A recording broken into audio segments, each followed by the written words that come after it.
Assalamualaikum warahmatullahi wabarakatuh. Selamat pagi dan salam sejahtera untuk kita semua. Salam Om Swastiastu, Namo Buddhaya, salam kebajikan dan tabipur.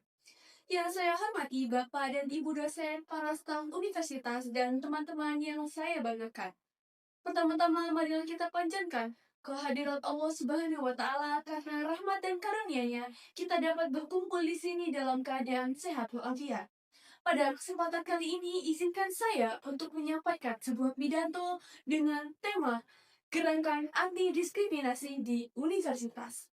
Teman-teman yang saya banggakan, akhir-akhir ini kita sering dikejutkan oleh berita yang sangat menyedihkan, yaitu tentang kasus mahasiswa yang mengakhiri hidupnya karena tekanan sosial dan diskriminasi di lingkungan kampus.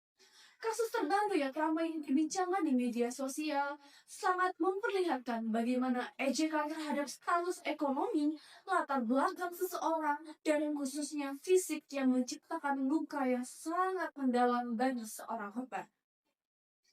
Kita seringkali menganggap hal seperti ini adalah sebuah candaan atau sindiran. Namun, padahal bagi korban, hal tersebut bisa menjadi titik awal trauma yang berujung fatal, yaitu bunuh diri. Universitas seharusnya menjadi tempat paling aman untuk belajar dan berkembang bersama. Namun realitanya, ada mahasiswa yang merasa berbeda karena perbedaan fisik, tempat asal tinggal, sampai hal yang mengandung sara.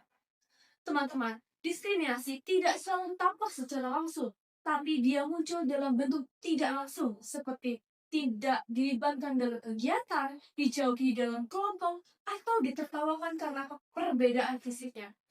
Perlakuan seperti ini perlahan mengikis harga diri seorang korban dan membuat mereka merasa tidak layak berada di sekitarnya. Inilah yang saya sebut dengan budaya diam. Bukan diam adalah emas, tapi diam ketika diskriminasi terjadi. Tetapi kita memilih untuk tidak peduli. Padahal sebagai mahasiswa kita seharusnya memiliki peran dan moral untuk pikiran yang lebih dewasa.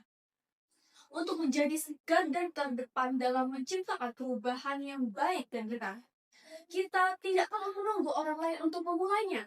Kita bisa melahirkan kesadaran diri kita sendiri. Mulailah dari hal sederhana seperti berhenti menertawakan perbedaan, berani menegur teman yang melakukan perundungan, dan jangan asal menilai orang lain. Kita juga perlu memperjuangkan sistem kampus yang lebih peduli. Universitas harus peduli karena kebijakan yang tegas terhadap tindakan diskriminasi dapat memberikan kabar yang lebih baik. Layanan konseling juga harus ditingkatkan karena kampus harus berperan aktif mengadakan seminar, pelatihan, dan kampanye yang mendorong empati, rasa kesadaran tentang kesehatan mental mahasiswa. Bayangkan jika semua ini berjalan tetap hangat dan aman ketika kita berada di lingkungan belajar kita nanti. Namun tanggung jawab terbesar tetap ada pada diri kita. Kita harus membangun solidaritas dan kepedulian di antara sesama kita. Jika ada teman yang terlihat murung, langsung hampiri dia. Tanyakan, apa kabarnya? Dengarkan dulu kesahnya tanpa menghakiminya. Terkadang, perhatian kecil seperti itu bisa menyelamatkan nyawa seseorang. Gerakan anti diskriminasi sejatinya bukan tentang seberapa lantang kita berbicara di depan umum, tetapi seberapa tulus kita bertindak di kehidupan sehari-hari. Kita perlu belajar bahwa keberagaman adalah kekuatan, bukan ancaman. Di kampus, kita datang dari berbagai suku, agama, budaya, dan daerah. Semua itu berguna untuk memperkaya perspektif kita terhadap dunia, bukan menjadi alasan untuk mendiskriminasi. Bukanlah masalah, karena setiap manusia memiliki keunikannya masing-masing, dan itu alami dari seorang manusia. Gerakan ini juga berkaitan erat dengan kesehatan mental. Banyak mahasiswa mengalami tekanan akademik, masalah ekonomi, atau kesepian karena tidak memiliki teman. Ketika tekanan ini bertambah, maka perlakuan diskriminatif ini membuang seseorang dalam bahaya sampai proses bunuh diri. Karena itu, kampus harus menjadi tempat paling aman untuk mahasiswa merasa diterima dan bukan dihakimi.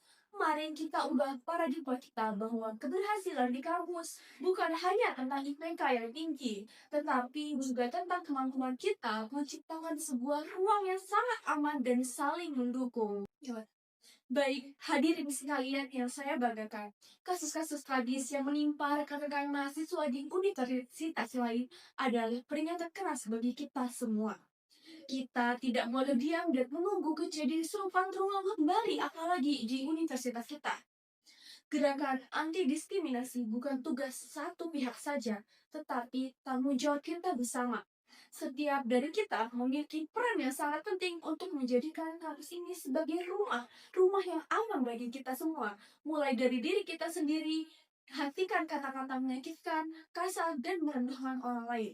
Tapi jadilah suara bagi mereka yang tidak mampu untuk bersuara. Dan ingatlah, perbedaan bukan alasan untuk berjarak, melainkan jembatan untuk saling memahami satu sama lain. Kita semua berbeda, tetapi kita semua tetap setara di mata Tuhan dan Esa. Demikian pidato yang dapat saya sampaikan. Semoga apa yang saya sampaikan hari ini dapat menjadi perubahan bagi rekan-rekan sekalian.